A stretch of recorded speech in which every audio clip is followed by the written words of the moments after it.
Assalamualaikum warahmatullahi wabarakatuh. Hai semuanya, kembali lagi di channel YouTube kesayangan kita, Ayo Cerdas Indonesia. Yeay. Nah, kembali lagi di sini bersama Kak Vira.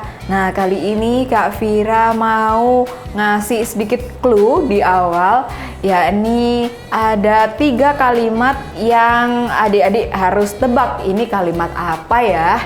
Oke, Kak Vira sebutin ya. Yang pertama, kami putra dan putri Indonesia mengaku bertumpah darah yang satu, yaitu tanah air Indonesia. Yang kedua, kami putra dan putri Indonesia mengaku berbangsa yang satu, yaitu bangsa Indonesia. Yang ketiga, kami putra dan putri Indonesia menjunjung bahasa persatuan, yaitu bahasa Indonesia.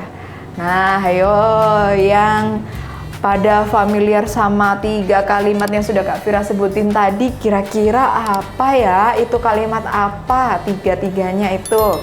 Ada yang bisa tebak? Ada yang bisa tebak? Oke. Ya, betul banget, yang bisa nebak 100 buat teman-teman semuanya. Itu tadi 3 kalimat yang Kak Vira sebutkan adalah isi dari teks Sumpah Pemuda. Nah, sekarang dari Sumpah Pemuda itu kira-kira pada tahu nggak sih gimana proses terbentuknya atau terciptanya Sumpah Pemuda dan apa yang mendasari Sumpah Pemuda ini ada? Oke, sekarang Kak Vira kasih tahu ya, stay tune terus, jangan kemana-mana. Pada tahun 1928, bangsa Indonesia masih berada dalam penjajahan bangsa Belanda, yang mana kita tahu sendiri bangsa Belanda itu menjajah Indonesia selama 350 tahun. Cukup lama ya, lama banget malahan ya. 350 tahun kita dijajah Belanda, dan pada masa itu di tahun 1928 membuat warga pribumi asli atau warga Indonesia yang asli menjadi lemah karena ditindas oleh penjajah. Namun, melihat hal itu, ternyata di dalam diri semua pemuda-pemudi yang ada di Indonesia memiliki satu perasaan yang sama, yaitu perasaan ingin segera merdeka, perasaan persatuan, perasaan mencintai bangsa Indonesia. Nah, karena didasari oleh perasaan yang sama, maka seluruh pemuda dan pemudi yang ada di Indonesia, khususnya di beberapa pulau yang ada di Indonesia, berkumpul dan bersatu untuk mencetuskan sebuah semangat persatuan, yaitu Sumpah Pemuda. Peristiwa yang membangkitkan persatuan bangsa adalah Sumpah Pemuda. Sumpah Pemuda lahir pada tanggal 28 Oktober tahun 1928, yang mana Sumpah Pemuda ini lahir dari pemikiran dan juga perasaan yang sama oleh para pemuda dan pemudi yang ada di Indonesia, sehingga pemuda dan pemudi dari semua kalangan yang ada di Indonesia mengirimkan perwakilan untuk mengadakan sebuah pertemuan yang mana untuk membahas bagaimana sih supaya kita ini nggak dijajah lagi sama bangsa Belanda, supaya kita ini bisa berdikari, bisa merdeka sendiri. Gimana sih caranya? Perwakilan dari para pemuda di Indonesia datang dari ada yang dari kalangan pelajar, ada yang dari kalangan mahasiswa, dan ada yang dari kalangan para pekerja yang memang masih muda. Setelah mereka melakukan pertemuan dan mereka membahas mengenai bagaimana caranya supaya bangsa Indonesia ini bisa segera merdeka, maka lahirlah tokoh-tokoh yang terlibat dalam Sumpah Pemuda pada tanggal 28 Oktober 1928. Sumpah Pemuda melibatkan beberapa tokoh yang ikut andil dalam pembuatan teks Sumpah Pemuda. Yang pertama adalah Sugondo Joyo Puspito, yakni tokoh penggerak PPPI.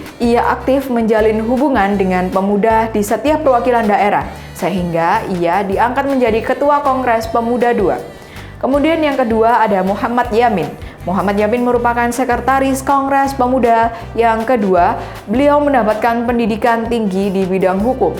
Muhammad Yamin merupakan tokoh penting kemerdekaan. Beliau aktif menentang penjajah Belanda dan terutama dalam masalah politik dan hukum. Sehingga di kemudian hari ia pun juga berperan dalam mengusulkan dasar negara. Kemudian yang ketiga ada W.R. Supratman. Nah, W.R. Supratman ini kita sudah nggak asing lagi ya. Beliau adalah tokoh pahlawan Indonesia yang menciptakan lagu wajib negara Republik Indonesia, Indonesia Raya. Nah, W.R. Supratman ini merupakan pahlawan yang berkiprah melalui seni musik. Ia merupakan tokoh pencipta lagu kebangsaan Indonesia Raya. Dan pada saat Kongres Pemuda II, ia untuk pertama kalinya memperdengarkan lagu Indonesia Raya. Dan lagu tersebut dibawakan dengan biola miliknya. Semua hadirin yang ada di sana merasa sangat takjub dengan irama lagu tersebut. Dan akhirnya lagu tersebut sangat-sangat menggugah semangat para pemuda dan pemudi yang ada di sana, sehingga terpilihlah lagu Indonesia Raya sebagai lagu wajib dari negara Republik Indonesia. Peranan Sumpah Pemuda sangat memiliki andil yang besar di dalam mempersatukan bangsa Indonesia di kala itu, terutama pada saat Indonesia masih dijajah oleh bangsa Belanda. Melalui Sumpah Pemuda, tanah air, bangsa, dan bahasa dapat diwujudkan menjadi satu kesatuan. Di masa lalu, Sumpah Pemuda telah mendorong bangsa Indonesia untuk bersatu. Perjuangannya tidak lagi bersifat kedaerahan, namun sifatnya sudah menjadi nasionalisme.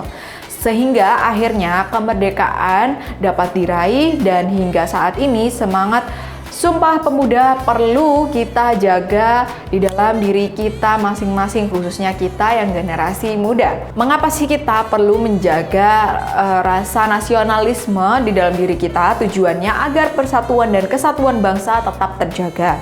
Perpecahan suku bangsa tidak akan kembali terjadi, sehingga selain kita juga harus menjunjung tinggi sikap nasionalisme, kita juga harus mempertahankan sikap toleransi antar sesama manusia supaya menghindari pertikaian dan perpecahan bangsa Indonesia. Karena bangsa Indonesia memiliki beragam suku, memiliki beragam budaya, memiliki pulau yang sangat banyak dan juga bermacam-macam ras yang ada di Indonesia, seperti itu. Lantas, bagaimana sih cara mengamalkan nilai Sumpah Pemuda dalam kehidupan kita saat ini di era digitalisasi ini khususnya? Gimana sih Kak? Oke, Kak Fira kasih tahu nih ya. Yang pertama, kita harus menjaga toleransi dan kerukunan antar sesama umat beragama. Kemudian, yang kedua, saling menghormati antar suku bangsa. Yang ketiga, hidup gotong royong dalam bermasyarakat. Nah, ya siapa nih yang pernah hari Minggu ikut ayahnya kerja bakti di rumahnya, kerja bakti di kampung atau di desanya. Nah, itu juga merupakan salah satu bentuk gotong royong supaya menghidupkan kembali keakraban dalam kehidupan bermasyarakat gitu ya. Dan kemudian ada yang keempat, tolong menolong. Nah, ini kita sebagai manusia kita nggak boleh pelit tolong menolong ya, karena kita sendiri kalau kesusahan kita kan juga ingin ditolong nih, masa kita nggak mau menolong?